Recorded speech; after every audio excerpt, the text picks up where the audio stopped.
Welcome. Time to explore this white area covered with sea and snow.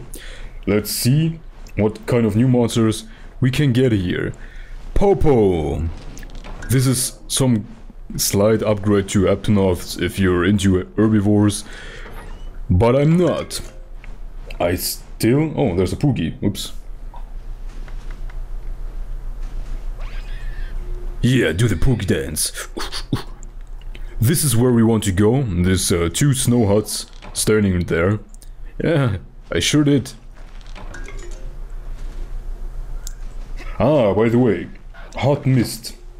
Oh, apparently we don't require it right now. Oh, I forgot. I should probably... should I show you?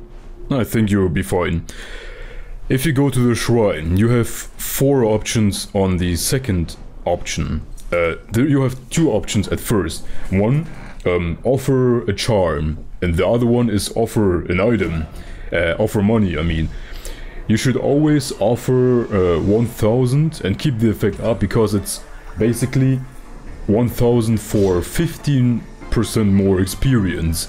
And it's pretty cheap, in my opinion, and 15% more experience is pretty good.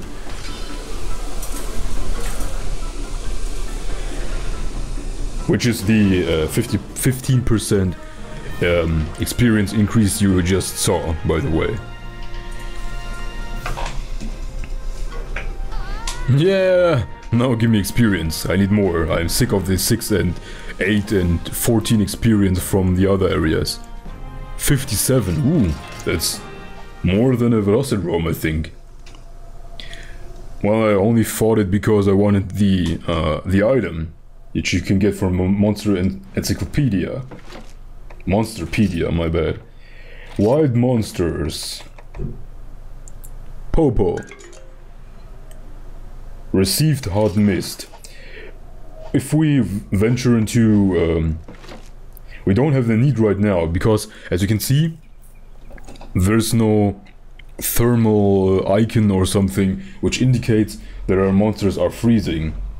I'm not sure why this is. Maybe it's only if you go into a cave. Can't remember. Probably. Experience! This is the way I'm going to do most things in the game. This part I'm going to show every fight at 2 speed, the ones I've already fought. But if it's annoying you that I'm fighting pretty much everything all the time, then just write in the comments. I'm going to cut out every encounter. Every encounter with with old monsters. The newer fights I'm going to showcase. Herbivores are usually literally the same when it comes to attack patterns. It's always power. They have some slight deviations in this pattern, but most of the time they're dead before they can even use it.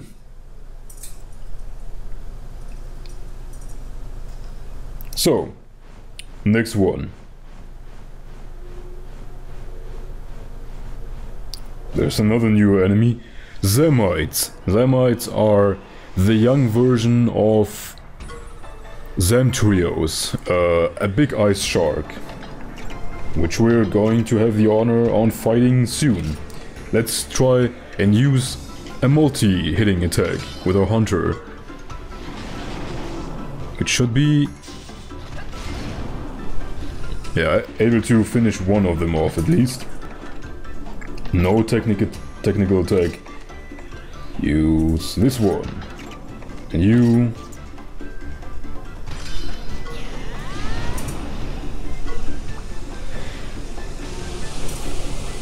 By the way, as you can see, there's a flashing ×2 on the upper right corner. This just means ×2 speed. You can toggle it on and off with the X button.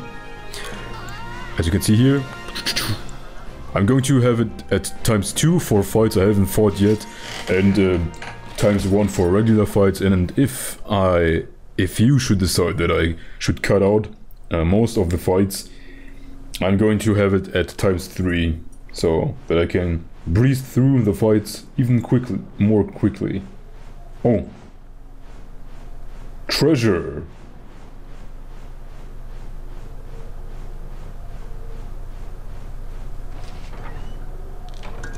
Strength nutriment. I think those blue chests harbor rare items like stat enhancing items, for example, and awaken items. Awaken items, don't care about them right now. Even if you had any right now, you wouldn't be able to use them anyway. So, I mean, make use of them. You can use them, but it's not very recommended. The same goes for the items that enhance your stats, by the way. The items that enhance your stats are only recommended to use them on your monsters if you plan on using this monster for at least a very long time. Post-game, until the final boss, something like that. If you're not planning on using this monster for this long amount of time, don't even bother wasting them. You can kind of farm them in the post-game, but this game is longer than you think. So, until you reach the post-game, it might be quite a long time. So, new enemy. Zermites. Zermites tend to use technical attacks, as you can see. So let's all use technical attacks. So power is the way to go. I'm too lazy, my monster can just brute force through them. They're not very strong, even if you're not overpowered. Since most of you probably use a Katku in this area, it pretty much solos. Fire attacks are incredibly strong against pretty much everything in this area, except one monster, and this one monster, at this point at least, is the strongest monster you can fight here. There will be another monster here. Some monsters spawn later. Ah, there's the cave. We have to go there now, but I want to explore a little bit.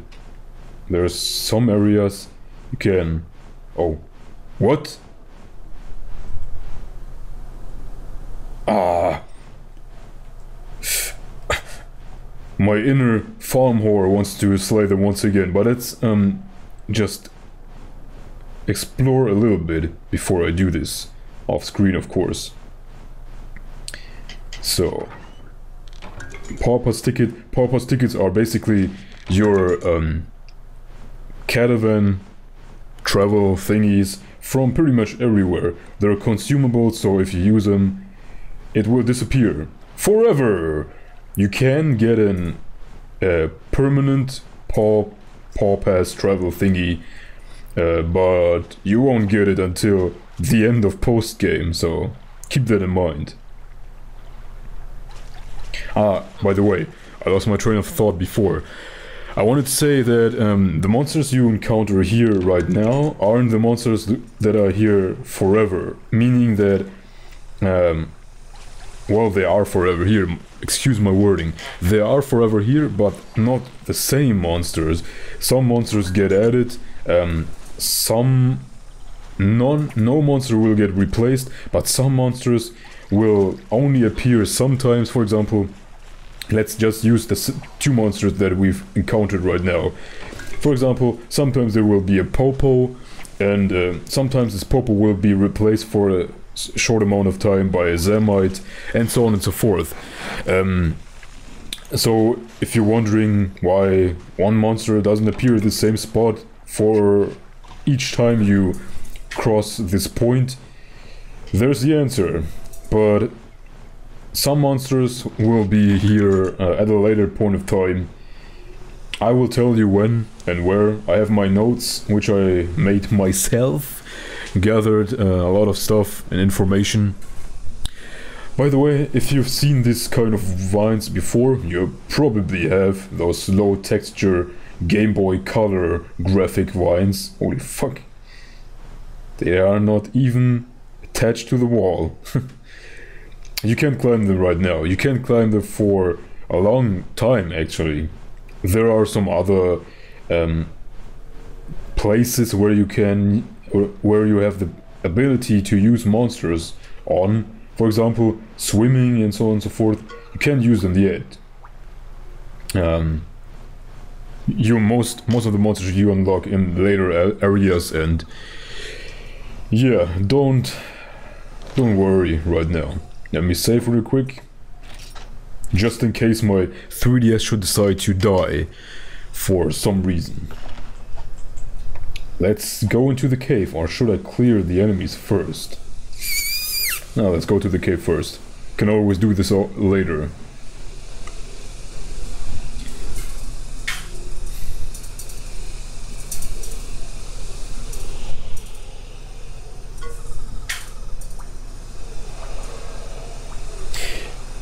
Yeah, frostbite and in later areas sunburn, or whatever it's going to be called, is a condition which prevents you from using a turn occasionally. It's very annoying, and I would highly recommend using hot mist. Yeah, hot mist is basically the hot drink of this game. If you use it, it's affecting not only you, but your monsters, each one of them, which is very useful. So, now that we have taken care of this, another Zermite. Time to kick its ass! We're riders, living in coexistence with monsters, but that doesn't prevent us from eradicate every single species on the planet, if it gives us materials and money. Well, they don't give us money directly. Would be weird if you kill the monsters, gut a deer, and suddenly you find $500 or euros or something in its stomach. Which would actually be nice. But no, it doesn't work in that way. The way you acquire currency in this game is either you sell stuff, you do some quests or something like that. And my prayer is soon to expire. Well, that's not good, because I want more EXP. Maybe I'm going to head back at the very first moment I can to show you the shrine and the stuff I wanted to show you. With the XP and so on and so forth. It's facing me, it's probably going to use attack up, overpower, yeah, it's defense down.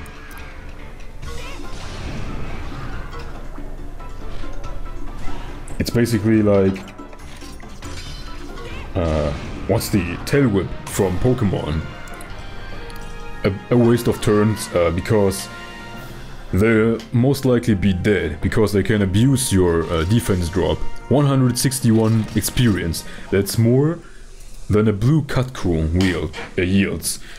Speaking of blue Katkus, I've only encountered a single one, even though I was grinding like hell in the plains, I can't even remember the name of the first area anymore.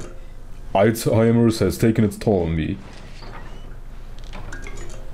There's more hot mist, so that you won't rage out in case you don't have them on you at this very specific moment. By the time I'm uploading this episode, most of YouTube will probably be full of other shitty Monster Hunter Stories Let's Plays. I've seen some French Let's Players who uploaded this game with their leaked CIAs, pirated copies, and some stores don't even give a shit about release dates. They just shit out the game when they could, because money, the moolah. And yeah, that's why a lot of Let's Players have already started shitting out Let's Plays, and I'm one of them, but at least I'm doing it on release date. Even though I acquired a copy 2 days earlier, as you can see, I didn't start playing before to have an advantage to other people. Talk to it! Talk to the pig! So, I am basically playing this game than when you're playing it. Yeah. Also, I didn't want to risk getting banned and going online like a dumbass, when the game isn't even released. Risking getting my ass banned.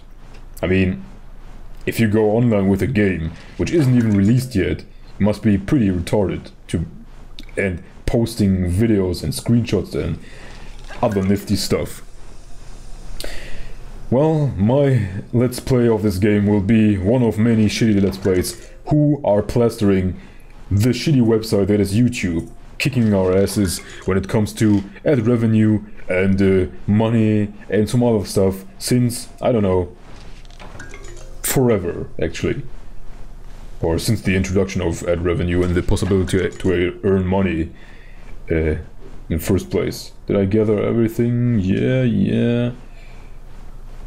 Gathering pretty much everything is very useful because some villagers want you to gather some stuff for whatever reason. And as you can see, you always have ingredients for potions and some other stuff and other items, and some people want you to get them, to fetch them some plants they could have gathered themselves because they are lazy, lazy sloths and don't bother going out themselves, so screw them. Oh, a mini Barioth. Is it dead? Oh, and we're hindered to advance by invisible plot walls, which are visible. So, regular plot walls.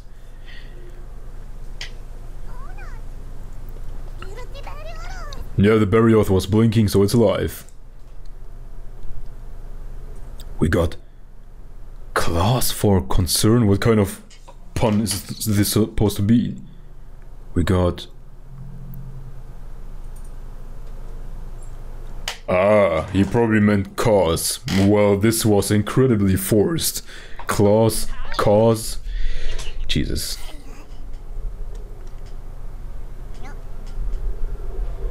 Ah, she's a rider.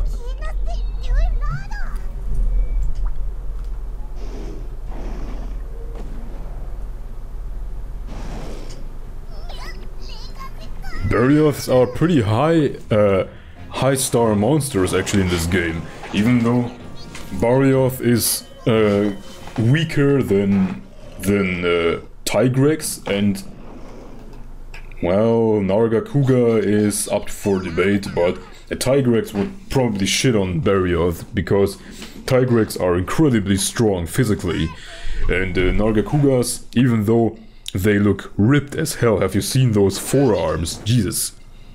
And AkantoreX looks like a starving African child. But Barioths, I don't know. I kinda like Barioth's design, but the fight against it in the main series...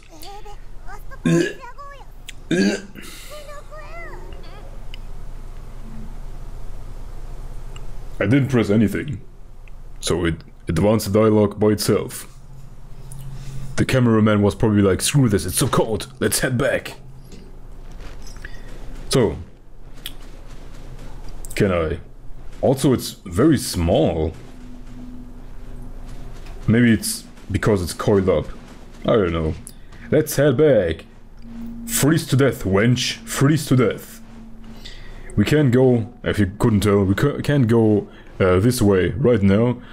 We will be able to a little bit later.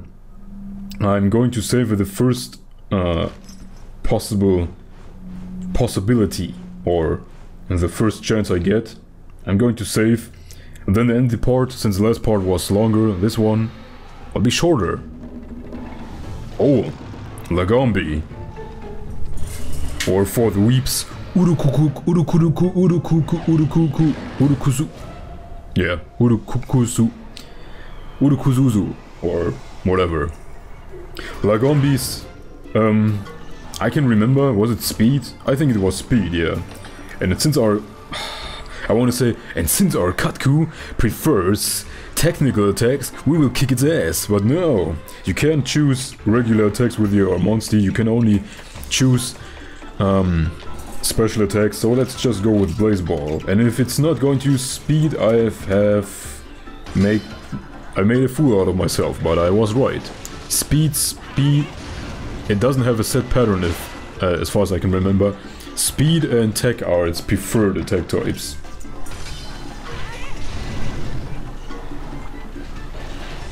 Speed and technique, did I say attack? It should be also be able to use power. The further you get into the game, the less apparent the pattern of the monster gets. And at some point, monsters don't have a distinctive pattern like it uses speed now, and then it uses attack, and then attack again, and then speed. That's not how it works. Oops, I was at 2 times 2 speed, my bad. Some monsters have very smart patterns.